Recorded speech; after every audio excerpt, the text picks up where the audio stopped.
नमस्कार, मैं अश्विनी कुमार। आज का मुद्दा में आपका स्वागत है।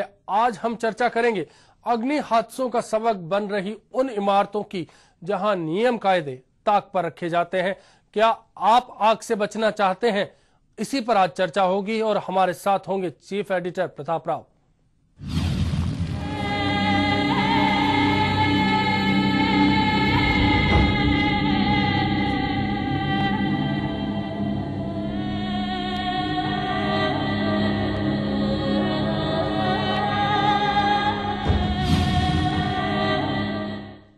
दरअसल जब बुधवार को जयपुर के नवजीवन प्लाजा में आग लगी तो सवाल खड़ा हुआ, आखिर कितने खतरनाक है अग्निकांड, कैसे बचा जा सकता है इन हादसों से और कहां होती है लापरवाही।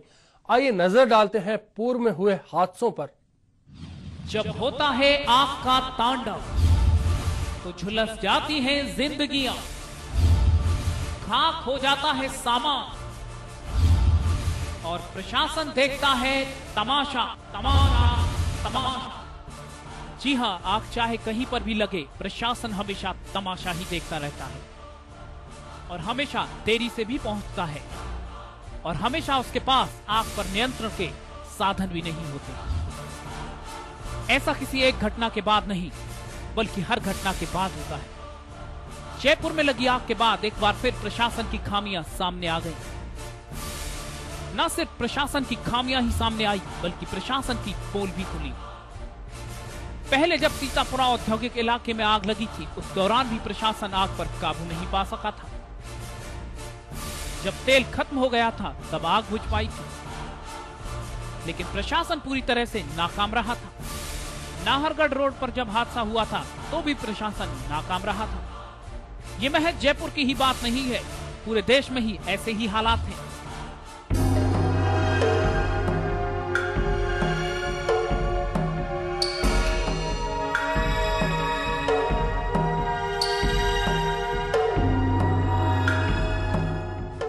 कोलकाता की एक बिल्डिंग में जब आग लगी थी तो प्रशासन बड़ी मुश्किल से उस पर काबू पा सका था। दिल्ली की एक किन्नर बस्ती में जब आग लगी तो भी प्रशासन पूरी तरह से फेल रहा था।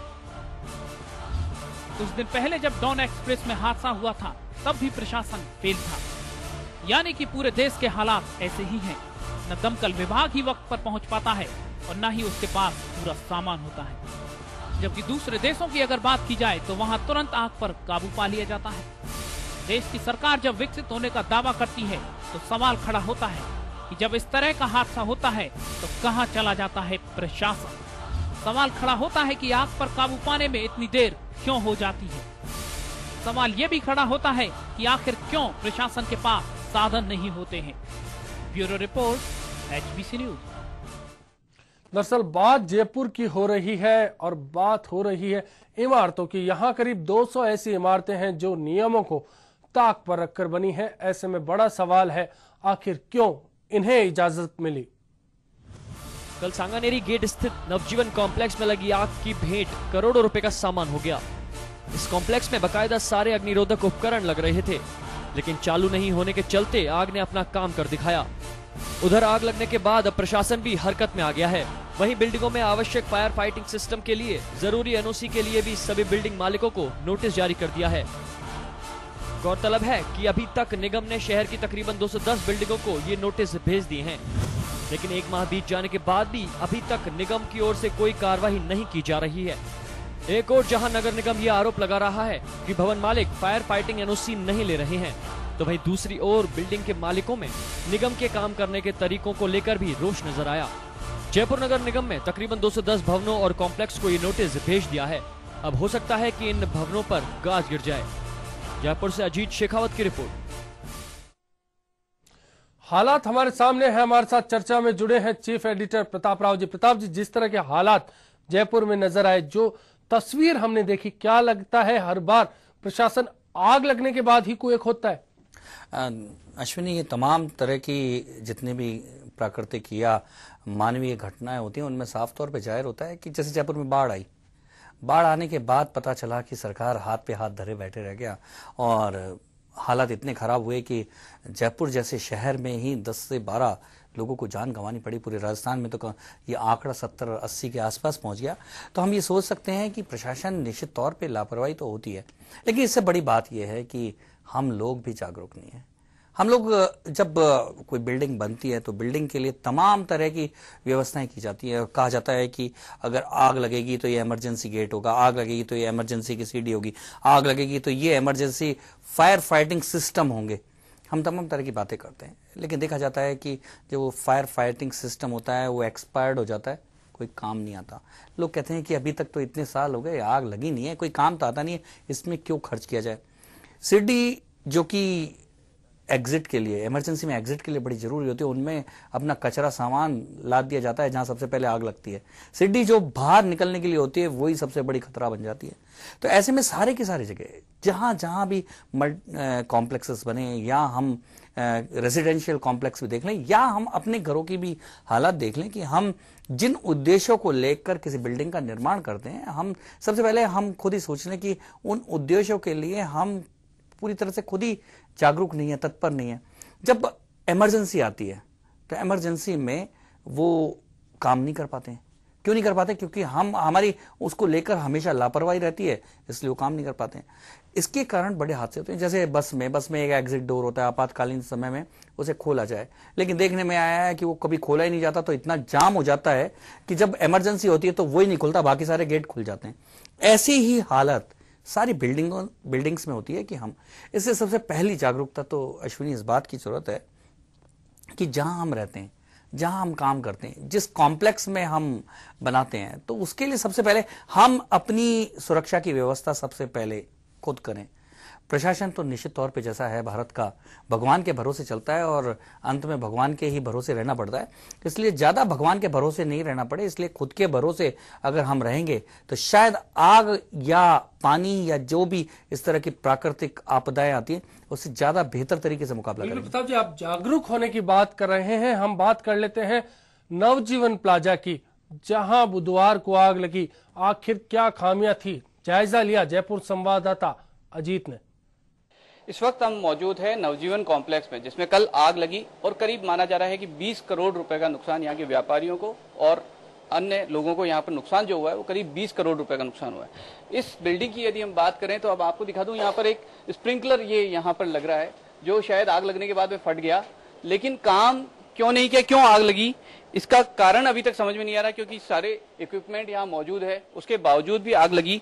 आग लगने के कारण अभी तक भी साफ नहीं हो रहा है। हालांकि हमारी बात हुई है, आला अधिकारियों से बात हमारी हुई है, उन्होंने साफ तौर पर कहा कि बिल्डिंग के अंदर इक्विपमेंट थे पर वो काम नहीं कर रहे थे। लेकिन यदि हालात देखें इनके तो स्प्रिंकलर फट चुका है यहाँ से, लेकिन इसने काम नहीं किया। क्यों काम नहीं किया, इसका कारण अभी तक साफ नहीं हो पाया है। वही हम बात करें हाइड्रेंट की, तो हाइड्रेंट भी आपको मैं दिखा सकता हूं, क्योंकि यहाँ बहुत अंधेरा है, हम आपको वैसे साफ तौर पर नहीं दिखाएंगे, लेकिन हाइड्रेंट यहाँ पर लग रहा है, ये भी पूरी तरीके से वर्किंग था, लेकिन इसने भी शायद उस समय धोखा दे दिया और ये भी काम नहीं कर पाया। इससे सवाल भी खड़े हो गए हैं कि क्या इस तरीके के इक्विपमेंट जो लगाए जाते हैं, क्या ये वाकई में उस टाइम कारगर होते हैं जब आग लगती है। हालांकि नगर निगम की ओर से कहना है कि करीब हमने 210 ऐसी बिल्डिंगों को मार्क किया है जिनके ऊपर जो फायर का एनओसी जो मिलता है वो अभी तक नहीं दिया गया है। ये स्थायी रूप से जो एनओसी मिलती है वो इन्हें नहीं मिली है, लेकिन परमानेंट जो एनओसी होती है वो ये ले लेते हैं। लेकिन उसके बावजूद जब दुकानों को भेज दिया जाता है उसके बाद में उस जो स्थायी एनओसी होती है उसको लेने की तरफ बिल्डर का ध्यान नहीं जाता है। इससे नुकसान होता है उन बेचारे व्यवसायियों का, जिनका लाखों करोड़ों का सामान जो है इस तरीके की दुर्घटना में स्वाहा हो जाता है। हालांकि इस बिल्डिंग की बात करें तो इसमें पूरी तरीके से इक्विपमेंट लगे हुए हैं, लेकिन कारण समझ में नहीं आ रहे हैं। हमारी अधिकारियों से बात हुई, उन्होंने साफ तौर पर कहा कि इक्विपमेंट थे लेकिन काम नहीं कर रहे थे। अब इन्होंने काम किया नहीं किया, ये तो जवाब खाली वो अधिकारी दे सकते हैं या इसके प्रशासन के इस बिल्डिंग के मालिक के वो लोग दे सकते हैं। और बिल्डिंग के मालिक से भी हमारी बात हुई, उन लोगों ने भी साफ तौर पर कहा कि यहाँ पे इक्विपमेंट थे और इसी कारण यहाँ पे नुकसान कम हुआ है। कैमरामैन यासीन के साथ अजीत शेखावत, एचबीसी न्यूज, जयपुर। एक और तस्वीर हमने देखी, आखिर कहां खामियां रही जब बिल्डिंग में फायर फाइटिंग इक्विपमेंट से सिस्टम था। प्रताप जी, जो हमने देखा, नहीं लगता कि खुद लापरवाह थे, जांच में लापरवाही, पूरी तरह से सिस्टम की अगर बात की जाए करप्ट था, ऊपर से लेकर नीचे तक किसी ने अपनी जिम्मेदारी नहीं निभाई। खुद मालिक ने जिम्मेदारी नहीं निभाई, पहली बात तो ये। फिर जो वहाँ जिन्होंने दुकान खोली थी उन्होंने भी लापरवाही बरती। उनको भी ये समझ में नहीं आया कि आखिर में जो ये सिस्टम है ये वर्किंग स्थिति में होनी चाहिए। हम सब की आदत है अश्विनी, ये कोई नवजीवन कॉम्प्लेक्स के जो दुकानदार थे या उन दुकानों के मालिक थे, केवल उन्हीं की नहीं, हम सब की है। हम मान लो जाते हैं तो बस में बैठते हैं तो हम नहीं देखते कि बस में जो फायर एक्सटिंग्विशर है वो क्या प्रॉपर वर्क कर रहा है, क्या वहाँ उसमें फर्स्ट एड है क्या। ये हमारी एक आदत हो गई है, हम भारतीय हैं, हम क्योंकि भगवान के भरोसे चलते हैं इसलिए हम मानते हैं कि भगवान जो है, हम भगवान का नाम लेके जब बस में चढ़ते हैं तो अपने जो निश्चित स्थान पे पहुंचा देगा और भगवान के भरोसे पूरी तरह से चल जाते हैं। कुल मिलाकर हमारा पूरा देश चल रहा है इसी भरोसे में, और इसी भरोसे के चलते चलते क्या होता है कि कई बार भगवान थक जाता है तो इस तरह की दुर्घटनाएं हो जाती हैं। ये समझना पड़ेगा कि 24 घंटे भगवान सब पर नजर नहीं रख सकता, इसलिए हमें कुछ काम करना होगा। जब जिस बिल्डिंग मालिक ने जब ये फायर एक्सटिंग्विशर लगाया, जब फायर फाइटिंग इक्विपमेंट्स लगाए, वो क्या वर्किंग कंडीशन में नहीं, उसका तो ये था कि कोई सस्ता सुंदर टिकाऊ आ जाए, किसी भी तरह से एनओसी मिल जाए, दिख जाए और फोटो दिखा दी जाए कि सब कुछ लगा हुआ है, वो काम करता है या नहीं करता है इसकी कोई चिंता नहीं। दूसरी ओर जब प्रशासन के लोग आए, इंस्पेक्टर आए, उनको मिठाई का डिब्बा या जो भी उनकी भेंट पूजा है वो चढ़ा दी गई। उनका भी काम इतना कि भेंट पूजा होते ही सब कुछ उनको दिखाई देने लगता है, सब कुछ ठीक ठीक नजर आता है। ऐसे में इस तरह से हमारा जब सिस्टम चल रहा है, पूरा का पूरा जुगाड़ सिस्टम जब चल रहा है, तो ऐसे में इस तरह की घटनाएं होना लाजमी है। अब हमें ये चाहिए कि हम इस जुगाड़ के खिलाफ जागरूक हों। अब हम सोचे कम से कम लाखों करोड़ों का सामान ही नहीं, हमारी पूरी की पूरी वहां जो दुकानदार है उनकी जिंदगी के सामने सवाल खड़ा है। जिंदगी का है प्रताप जी, लेकिन बात जब हमारी टीम गणपति प्लाजा पहुंची जयपुर के तो हालात उल्टे नजर आए। क्या तस्वीर दिखाई दी वहां, कैसे हालात थे, दिखाते हैं आपको। आग लगने से लोगों को करोड़ों का नुकसान हुआ, सवालों में गिरे वहां के बिल्डर।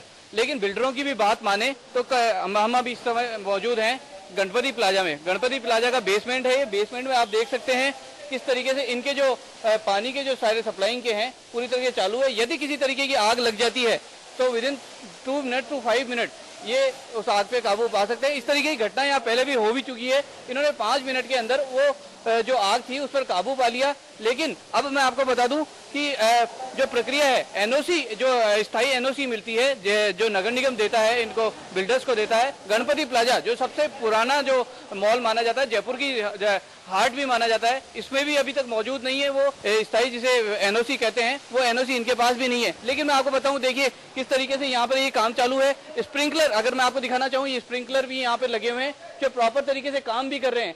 लेकिन इसके बावजूद भी इस गणपति प्लाजा को जो सबसे पुराना यहाँ का मॉल है उसे भी अभी तक एनओसी नगर निगम द्वारा नहीं दी गई है। तो आप समझ सकते हैं कि कितनी बड़ी ढिलाई है, कितना प्रशासन ढीला है इस मामले में कि किसी भी तरीके के जो काम होते हैं, जो लोगों को जो पेचीदगियों का सामना करना पड़ता है, वो लगातार पेचीदगियों का सामना कर रहे हैं। इसी के चलते इन लोगों को जो है एनओसी नहीं मिलती है और नाम इनका बहुत ज्यादा खराब होता है। कुछ लोग, कुछ बिल्डर माना जा सकता है कि कुछ इस तरीके के काम करते हैं, लेकिन सारे बिल्डर एक जैसे नहीं होते। लेकिन इस तरीके की घटनाओं से सभी सवालों के घेरे में आके खड़े हो जाते हैं। कैमरामैन यासीन के साथ अजीत शेखावत। एक और तस्वीर नजर आती है जहां सिस्टम की पेचीदगियां कहीं ना कहीं परेशानियों का सबब बनती है। प्रताप जी, इस तस्वीर के बाद क्या कहेंगे? देखो, एक अश्विनी इसमें साफ तौर पे जाहिर है, अस्थायी एनओसी के कारण तो हमेशा बिल्डर पे और कॉम्प्लेक्स के मालिक पे पकड़ बनाई रखी जा सकती है। यदि स्थायी एनओसी दे दी जाए तो फिर पकड़ जो है वो कमजोर हो जाती है प्रशासन की। तो ऐसे में स्थायी एनओसी देने की वो कोई कोशिश ही नहीं करता। केवल गणपति प्लाजा नहीं, जयपुर की तमाम बिल्डिंगें, उनको स्थायी एनओसी नहीं है। वहां अगर देखा जाए कानूनी रूप से वहां किसी को रहने का हक नहीं है। केवल जो अस्थायी एनओसी दी जाती है वो केवल इसलिए दी जाती है कि उसका बेचान किया जा सकता है, उसके लिए कहा जा सकता है वहां रहने की, वहां गतिविधियों की, कॉमर्शियल गतिविधि या रेसिडेंशियल गतिविधियां जो है तभी शुरू की जा सकती है नियमानुसार जब स्थायी एनओसी मिल जाए। लेकिन स्थायी एनओसी मिलने के पहले ही सब कुछ हो जाता है। उसके पीछे बहुत बड़ा कारण है कि प्रशासन इस बात को लेकर भूल जाता है, क्योंकि भेंट पूजा और जो चढ़ावा है वो स्थायी एनओसी के बाद खत्म हो जाता है और प्रशासन सोचता है कि इस भेंट पूजा को क्यों बंद किया जाए और लगातार पूजा जो है वो जारी रखी जाए। और यही एक बहुत बड़ा रुख है कि इसी को चलते लोग फायर फाइटिंग इक्विपमेंट्स पे ध्यान देने की बजाय